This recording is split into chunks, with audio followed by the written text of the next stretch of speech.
Hi, welcome back to the training 3 ways that we can begin to use our faith to nurture and support healing. I hope that the last couple of videos and yesterday's email has been a real blessing for you and you've been able to take something away that will support you in moving forwards. Okay, so what I want to do today is I want to talk about the last way that we can support our healing and our health and well-being, and share something with you that I'm really excited to share, and I know is going to be a massive blessing. So please hold on right to the end so I can share this with you. Okay, so yesterday or the day before in the last video, we looked at 2 ways that we can begin to use our faith to nurture and support healing.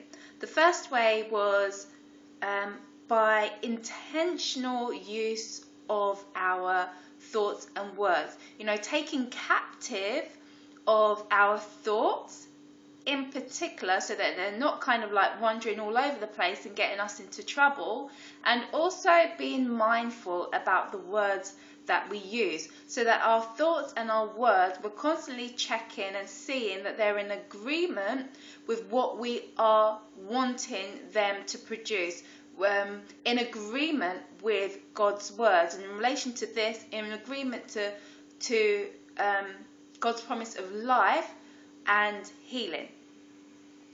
The second thing that we looked at was the power of our state of being. So how we are being and who we are being, because our state of being, which mainly focuses on our core and our emotion, will have a great impact on what is actually happening inside of our body, and it will also have a great impact on how the world responds to us, how we then respond to the world, and how that affects our body and the way we think, etc.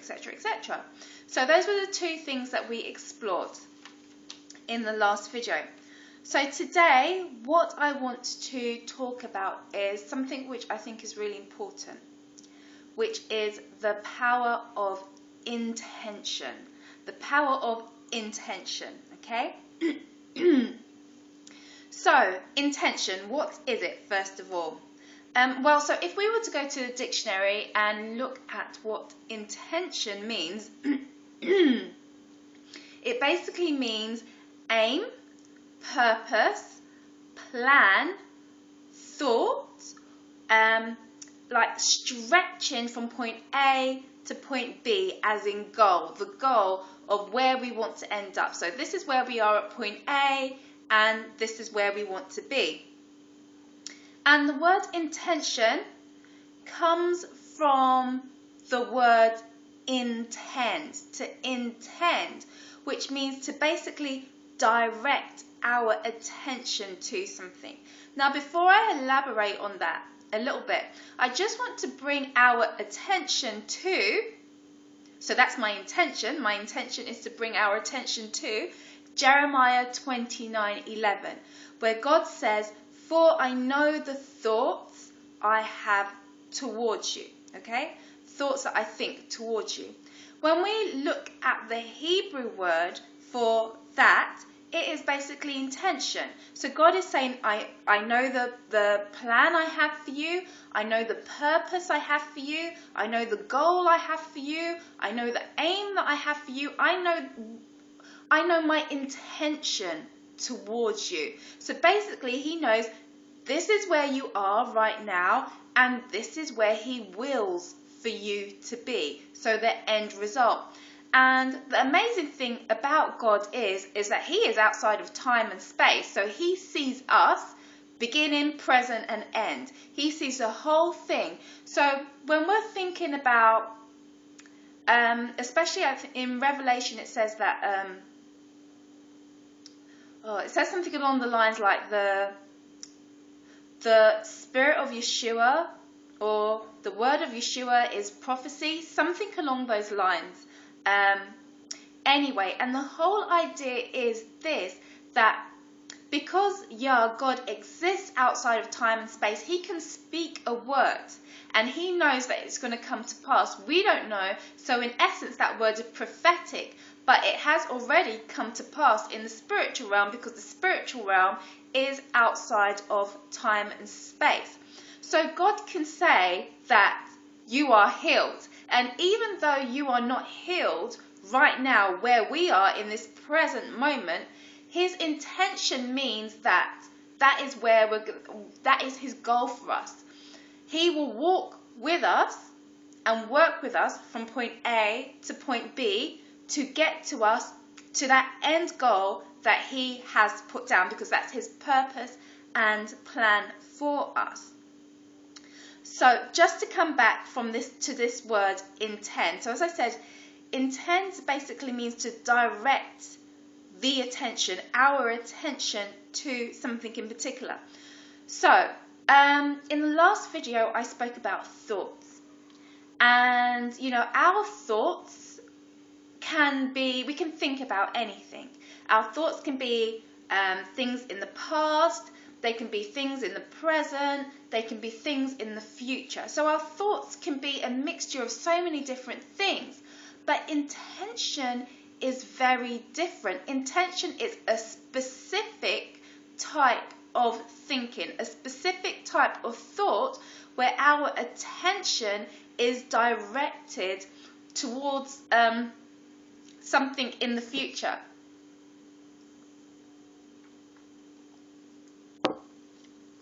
Our attention is directed towards something in the future.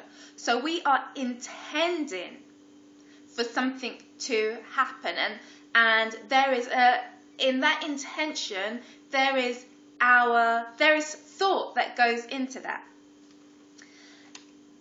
Intention produces results. Intention is creative, okay?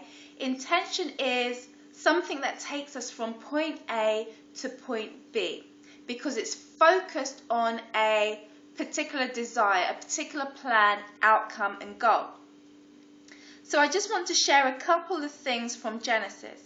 So in Genesis, before the flood, God says this, that the imagination and thoughts or purposes of man were all evil. He looked at man, and inside of their hearts were these imaginations and these thoughts, these purposes or these plans that were all evil. And left unchecked, man would carry out these intentions. So these intentions would bear fruit, because our intentions, our plans, we always direct our energy and focus to fulfilling what we intend. So because of that, and because of the things that were happening on the earth, God brought the flood and basically cleansed the earth of that. But that intention, a particular intention, was still in the heart of man. Genesis 11, verse 6, after the flood, this is what God says, this is what Yah says, and now nothing will be withheld or restrained from them which they imagine, purpose, plan, intend to do. I've just put the 4 kind of words together just to kind of give you like a broader understanding. But here, what Yah is saying is that once we put our imagination to something, once we kind of start saying to ourselves that we intend to do something, once we start to direct our thought energy towards something, then it has a chain reaction. It has a force, an energy of itself that kind of brings it into fruition, which creates out from this thought. And the thing is that we can begin to assume, because we do live in this physical body, that our thoughts are somehow in our head. that they are actually physical things inside of our head. They exist inside of our head. But the fact is that thoughts, if I was to open up my head now, I couldn't see, oh, this is a thought and this is a memory and X, Y, Z. I wouldn't be able to physically point out and say, this is the thought that I am having right now, or this is the memory that I had from last year or 5 years ago, or anything like that. We often think of our thoughts as actually physical things, but at most they're biochemical. At most they are biochemical. So what does that mean? It means that our thoughts are actually energy. That's what our thoughts are. So just to go back, what we fix our minds on, what we direct our attention to, also directs the outcome, behavior and results, because it's where we put our energy in. It's where we put our creative energy to work. So what are thoughts and where do they come from? The first thing that I want to say here is that everything that has ever come into physical existence came about from an intention. Go back to intention, an aim, purpose, plan, thought, or stretching towards a goal. Okay? So even if we think about creation, God willed creation into existence. Okay? It was his intention to bring creation into existence.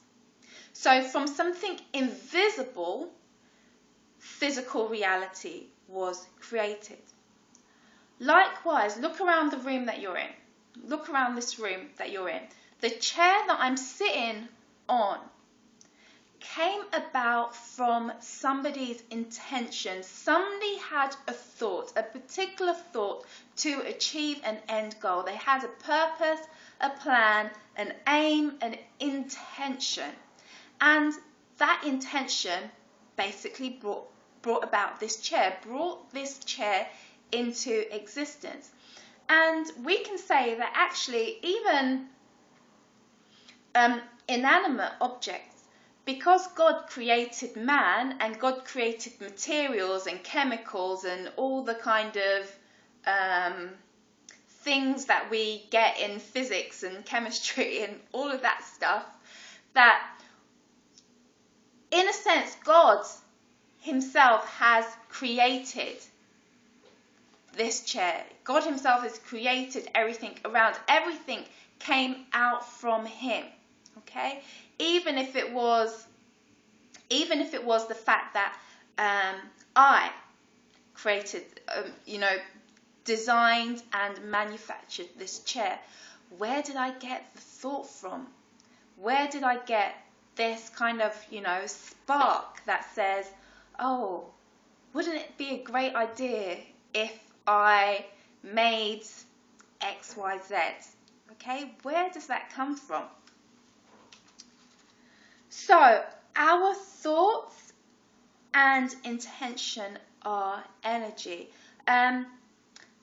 What I want to say is this: sometimes, as I mentioned, it can feel like, or it can seem like our thoughts are physical inside of our mind, but it's actually not. We can see our brain as a receiver, okay?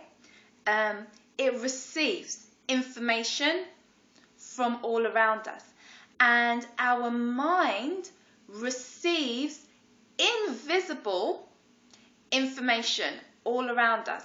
So, for example, this explains why we might hear the enemy speaking to us, or we might hear God speaking to us. These things don't exist in the physical realm, but somehow we are tuned into a frequency where we're picking up information from the spiritual, the supernatural realm. Supernatural, basically it means above or outside the natural realm. So this time-space matter kind of continuum that we live in is the natural realm, where natural laws and rules apply. But outside of this, because we are spiritual beings, we're energy beings, that means that we can also connect to the supernatural, that which is outside of this natural environment that we're in. So our thoughts do not necessarily exist as physical structures within us. They are energy. Our intention is energy. So, when you think to yourself something along the lines like, I'm not going to get better, or, this has taken too long, that must mean it's not working, I'm going to stay like this forever, okay? These are ways that we're thinking, and that because they're future focused, in a sense, they are very powerful. Those words that we're thinking are very, very powerful because, again, intention, aim, goal, plan, purpose, what are we actually saying? We need to ask ourselves 2 questions. So, number 1, is this putting out good or bad energy? Is this putting out good or bad energy? And what will be the consequence of that? What will be created out from that thought or intention? Question number 2, is this God's intention for you, or is this the enemy's intention for you? And I spoke about frequency. Whose frequency are you tuned into? Are you tuned into God's frequency or the enemy's? So I want to start off with question 1. Is this putting out good or positive energy, and what is this creating? So, in the 1990s, a study was carried out by William Tiller, and he is, I think he's still alive, a Stanford University physicist. And what he basically found was that he could store thought intentions in a black box that was operated via a crystal. And that might sound really strange, but if we think about it, many electronic devices are actually powered by things like silver and crystal and quartz and things like that, because they actually have an energy frequency. They actually are able to store information and power things. So William Tiller decided to see, because he believed that thoughts and intentions were energy, whether it would be possible to store intentions in this device that was a black box that was run by a crystal inside of it. So what he basically did was he sent 2 black boxes, one with intentions stored in it and another, which was a control box, to his graduate student who was based in Minnesota. What was inside the box with the intentions? Okay, so let me go back to that. Basically what he did was he gathered experienced meditators to basically put a particular thought, or to transfer a particular thought into this box with the crystal inside of it. And he did this doing several different things. So he has done so many different experiments. But for this one in particular, the intention was that fruit flies and their larvae would grow quickly. So their rate of growth would increase.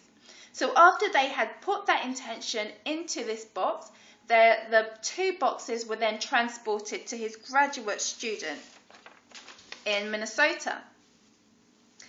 So what the graduate student then did was he exposed half of the fruit flies and their children. I'm just going to say children because I really don't know how to say that larvae word. So, and their children to the box with the intentions in it, and the other half of the fruit flies and their children to the box without the intention to it. And thousands and thousands of fruit flies and children later, about 8 months later, what they found was that the fruit flies and their children who had been exposed to the intention grew 15% more quickly, so 15% faster than the control group of fruit flies. But not only that, they were healthier than the other group of fruit flies. And not only that, so were their descendants. So the fruit flies and their children were healthier, but so were the descendants of the fruit flies and their children. And not only that, he also found that there was a lingering effect.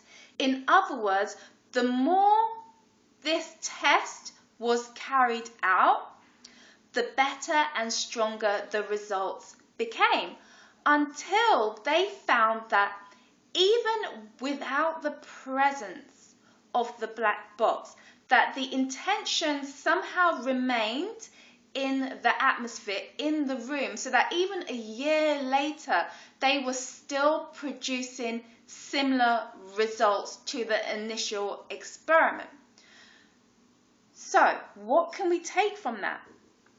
Well, for me, I take from it that some way, the way that we think, as it is energy, our intentions, as it is, it's invisible energy, they can remain present in an environment and have an effect on our physical reality. Just, I get this funny thing sometimes. I can walk into a place that I've never been in before, and I can start to get like goosebumps and start to feel something, and I will shiver and things like that. And that's because I'm tuning in to something that is already in the environment. Or I will go into an area where there's been a lot of love, a lot of happiness, a lot of joy, and I will feel, there doesn't have to be anything. There doesn't have to be anybody there, but I will feel that. I will tune into that.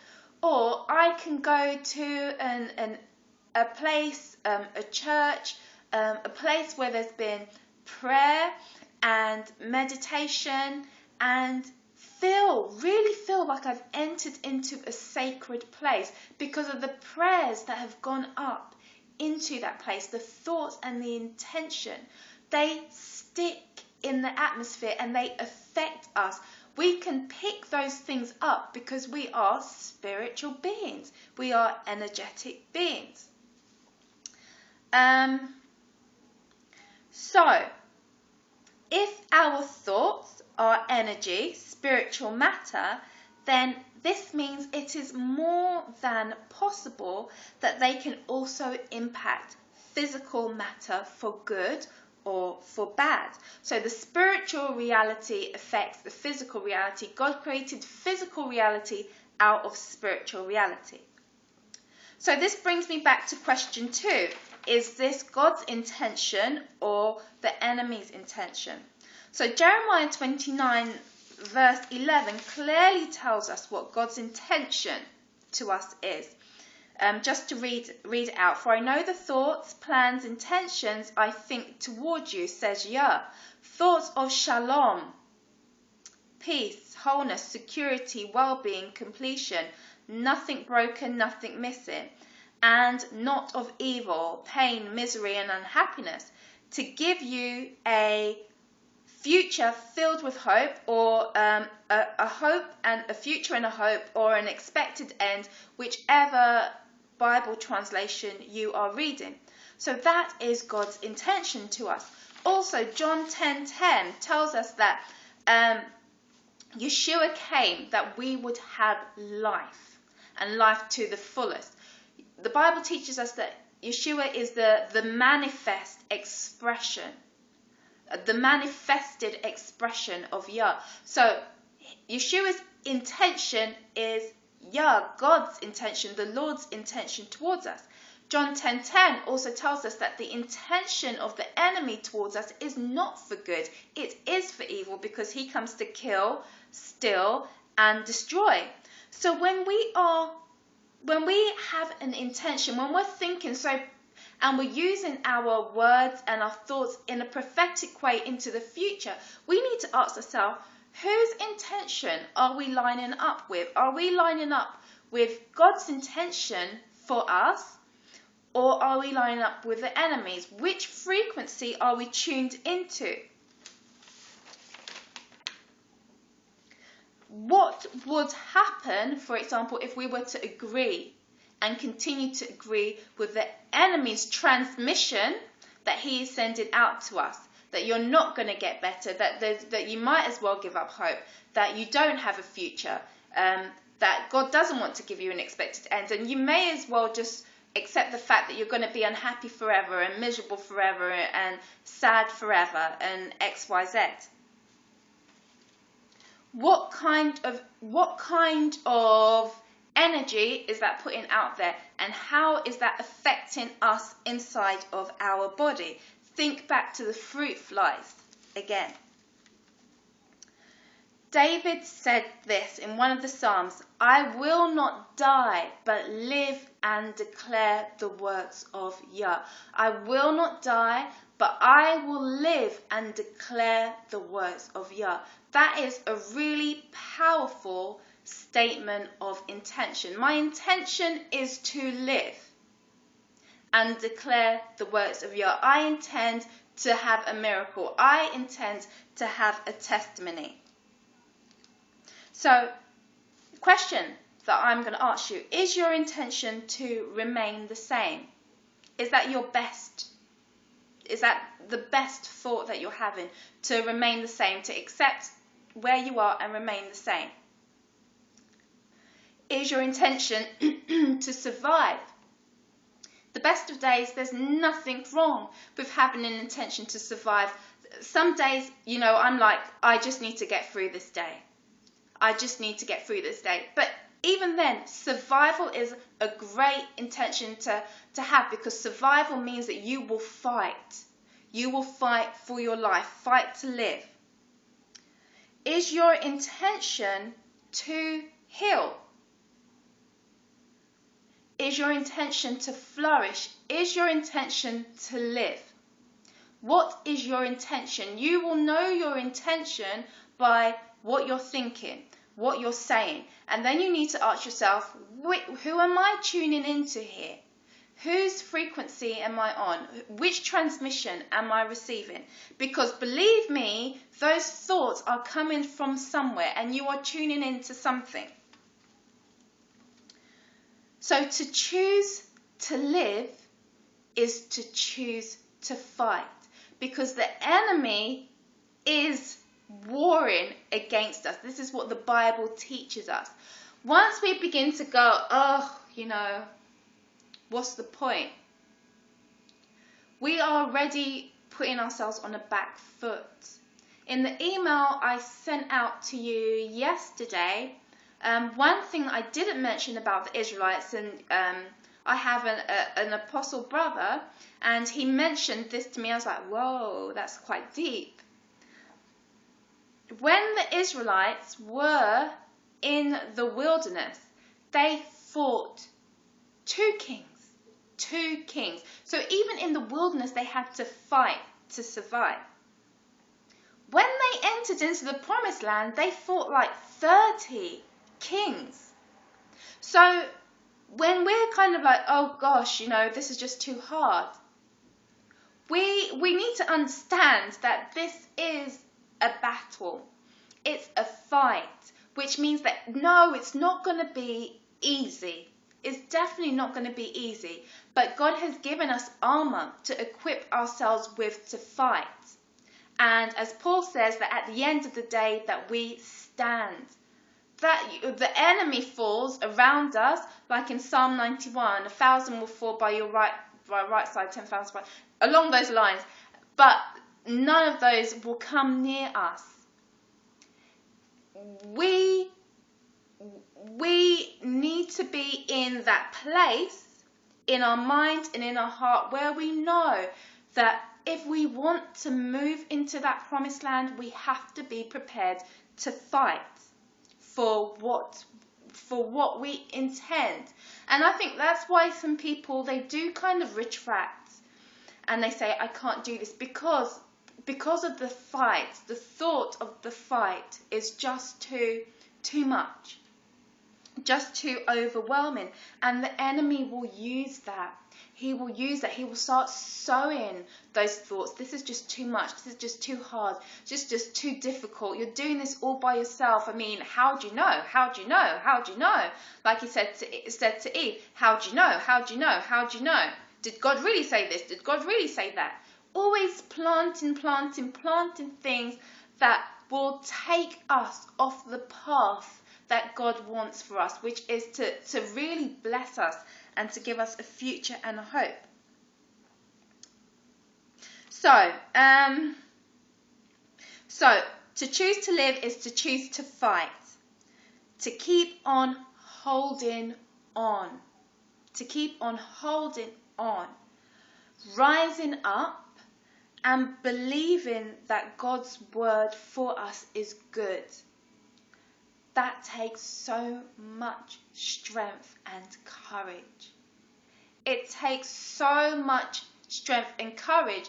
And no wonder in Joshua, God says, be bold and very courageous. Be strong. Because to take possession of what God has already promised, his intention for us, isn't just going to be like, woohoo, open the door, go in and, just kind of lounge back. It's not going to be like that at all. We have to be prepared. We have to be prepared to fight.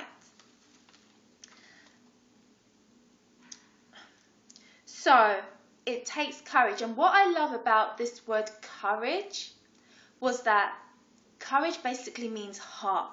It takes heart. And if we go to the King James Version, sometimes it says take heart.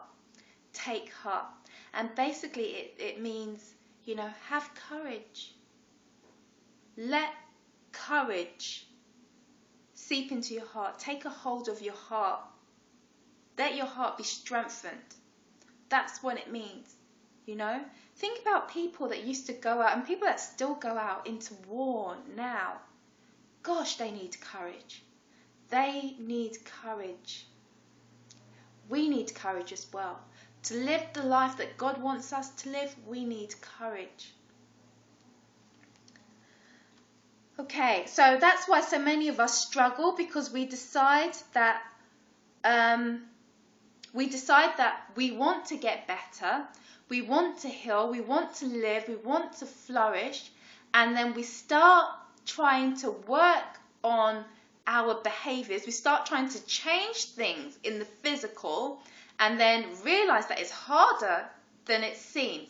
And then it makes us feel like, therefore, this can't be what I'm supposed to experience or receive, because it can't be, it shouldn't be that hard.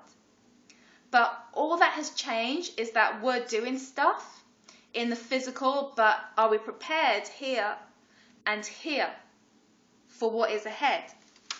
So we forget that 90% of our symptoms are just a manifestation, or up to 90% of our symptoms, according to World Health Organization, are just a manifestation of our fears, inner turmoil and stress. What would happen if we could somehow tune down the volume on our fears and inner turmoil? and the way that we perceive things around us, how would that affect us on a physical level? Again, spirit into body, invisible and physical manifestation. Also, 95 to 90% of our actions and behaviors are directed by our subconscious mind. I think that that's really amazing, actually. Basically, it means that even though we might say that we want something, we might think that we want something, a big chunk of ourselves will be influenced by the things that are buried deep within us. So the things that we have taken on and accepted as truth deep within us. So what kind of effect is that having? And so here are a few ways that this can show up for us. So resistance. And when I talk about resistance, what I mean is that every time we try to move forward, and then these things from our subconscious minds, they come up, and we start to get anxious and worried and feel really uncomfortable. And that sense of being uncomfortable and afraid makes us doubt. And that doubt makes us retract. And we say, I don't think this is for me. It's safer here, or I'm going to go back. I'm going to go back a bit further where I know it's definitely safe. The parable of the sower teaches us that it is in the sticking it through that we bear fruit. We know, because the parable tells us, that we receive that word. So we tune into the frequency. God gives us that word, deposits it inside of us, but things along the journey can happen which have an effect on that seed of faith. And it's only through passing through those trials, tribulations, that inner resistance, the negative thoughts, that will definitely come. They will definitely come. You know, and I said in yesterday's email that the word that hubby received from Yah was prepare your mind for the work. When we know that these things will definitely come, and this doesn't equate to, this doesn't mean that God isn't on my side. This doesn't mean that this isn't God's intention for me. This doesn't mean that this is going to be my lot or my life forever. Understanding that the trials and tribulations isn't the evidence that God doesn't want to bless us, to heal us, to prosper us, or anything like that. Okay? The enemy would love us to think that, and often it works, but it's not the evidence of that. And wrong beliefs, like I mentioned before, wrong beliefs equals wrong words equals wrong results. So this is how some of that subconscious stuff can turn up. We've inherited or we've learned wrong beliefs. And it means that we start speaking in a way that doesn't support us, and you know, it starts creating, manifesting things in our physical reality, and we're wondering, where does this come from? It comes from within us. Things that we've inherited, things that we've learned. Okay, and linking on to that, conviction, this word conviction. So when we have intention and conviction together, it's very, very powerful. So conviction, what is conviction?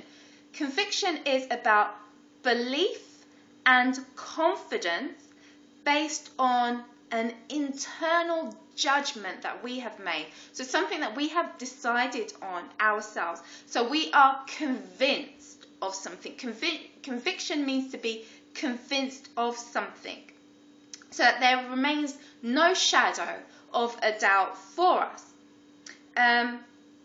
We have reached a conclusion in our mind. And in yesterday's email, pointing back to yesterday again, and obviously not obviously, but maybe you've heard of Joyce Meyer's book, Battleground of the Mind, something along those lines anyway. but the mind is the battleground, okay? And if we think about this word conviction again, conviction basically means to convince, and convince means to overcome and defeat in argument. When we convince, when we get conviction, we have reached a conclusion, and we've basically said to ourselves, the other side doesn't make any sense. This is real. This is real. We've overcome and defeated the objections of the other side in argument. So, how can we move into a place that we can more firmly stand on God's word and intention for us? How can we come into agreement with it so that it can begin to manifest in whole person healing, like I said at the beginning, and whole life restoration? What can we do? What can we begin to do? So I want to share something really special and exciting with you, which is my new program. It's a training and mentoring program called Ready to Heal and Ready to Flourish. I spoke in yesterday's email that sometimes it's not that we don't want something, but we aren't ready. We aren't ready, or we don't believe we are ready. As soon as we believe, and as soon as we have this intention and conviction, we believe that we are ready, we become ready. Something just shifts and clicks. We start sending out these different things into the atmosphere. And remember, I spoke about, in the second video, I spoke about how worship changes the atmosphere. It literally changes the atmosphere, okay? So Ready to Heal, Ready to Flourish is an 8-week training and mentoring program. What that basically means is that you will receive training like on this video series and mentoring, so support to help you action what I will be training you on. So what's so special about this program? So some of the benefits. Well, for me, I really deeply believe that if I knew what I know now, that I would have been, it wouldn't have taken me 6 years, basically. I would have been so much stronger. Remember, I said I moved from a place of really fearing and doubting, and not to say that I'm perfect now, because I'm not. But I moved from a place of really fearing, doubting God's intention towards me, from knowing so deep down that his intention for me is good, to prosper me and to give me a future and a hope, which includes healing, and to hang on, to have that heart and courage and that mind to hang on, even though in the physical it might not look so great. What has been the outcome of that? The outcome of that has been that, let me go into it. It has reduced stress for me. Seriously, it has reduced fear levels in my body, stress and fear levels in my body. We know that stress and fear has a negative effect on our body. It decreases immune function and messes up the balance in our immune system. It increases stress hormones and depletes our adrenal glands. So just being able to do this will nurture and support healing, health and well-being in spirit, soul and body. It will release stored negative energy and emotions that we have most likely just been housing within us without even knowing it.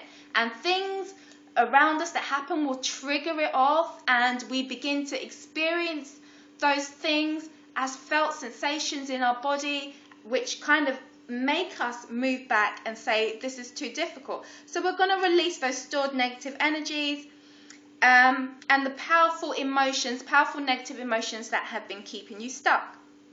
strengthening your mind against the attacks of the enemy. That is so important, so that we can support God's intention and purpose for living a fuller life. Tuning in to God's intention and tuning out of the enemies. It will deepen our capacity, your capacity, to experience positive healing moments each and every day. So deepen your capacity to experience healing moment to moment each and every day, to be able to recognize evidence of healing, to be able to see increases in your capacity to receive positive experiences of healing every day in your spirit, soul and body. To develop inner love. So many of us struggle in this area. And again, subconscious beliefs and patterns. What has been the underlying script from our experiences? So develop the inner love and awareness we need to discern and practically support ourselves. So how can we discern how to support ourselves as individuals? How can you discern what is right for you and then practically begin to support that? Stand in agreement so that you are actually nourishing yourself in the best way for you as an individual. So in essence, it will teach and equip you with a means to experiencing deep healing from the inside out. A means to experiencing deep healing from the inside out.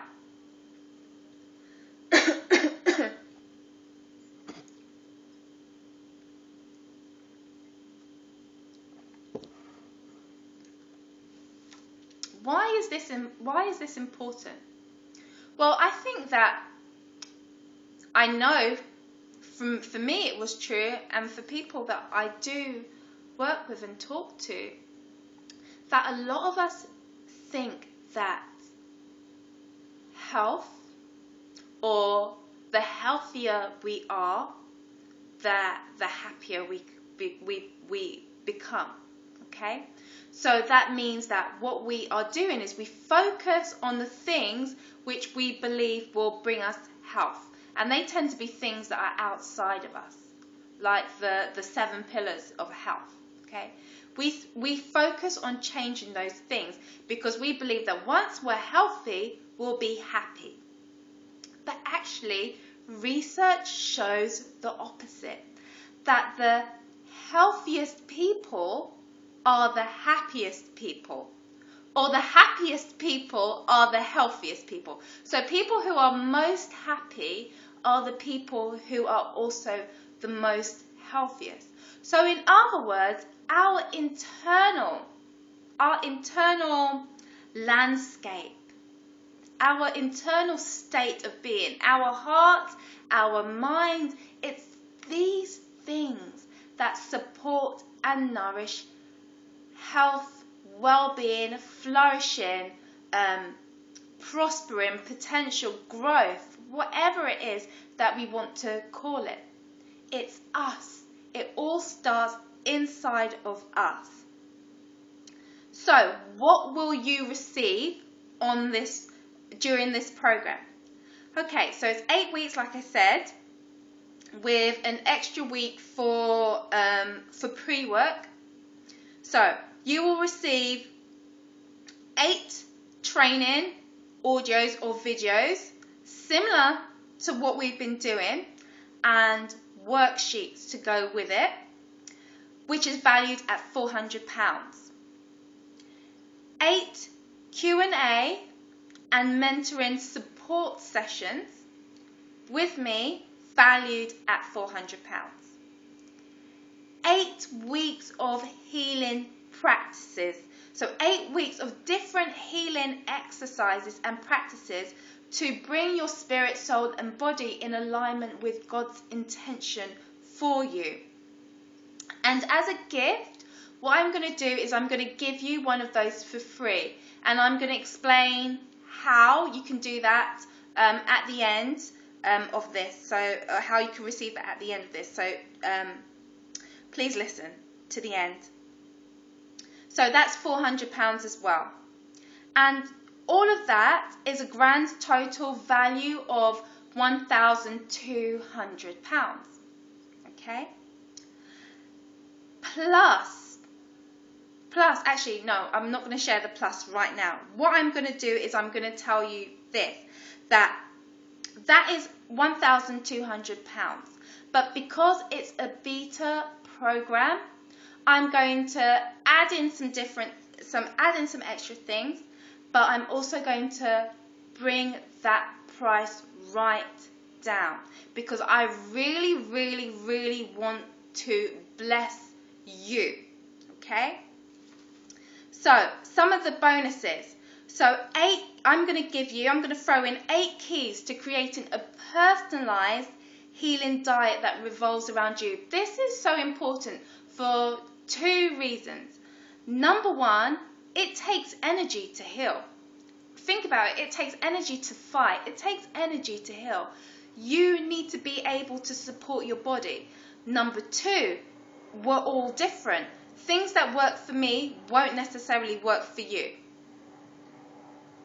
Things that work for me won't necessarily work for you. So it's important to know how to create a personalized plan for you.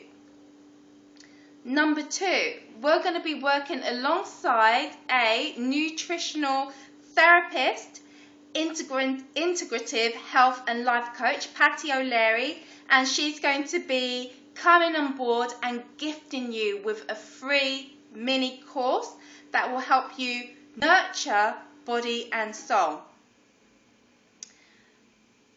Lastly, we're going to be working alongside a clinical neuroscientist, a Christian neuroscientist and mindset practitioner, and she's going to be doing a healing activity with us where she's going to be taking us through a session of clearing any emotional blockages and energy that is being held inside of us.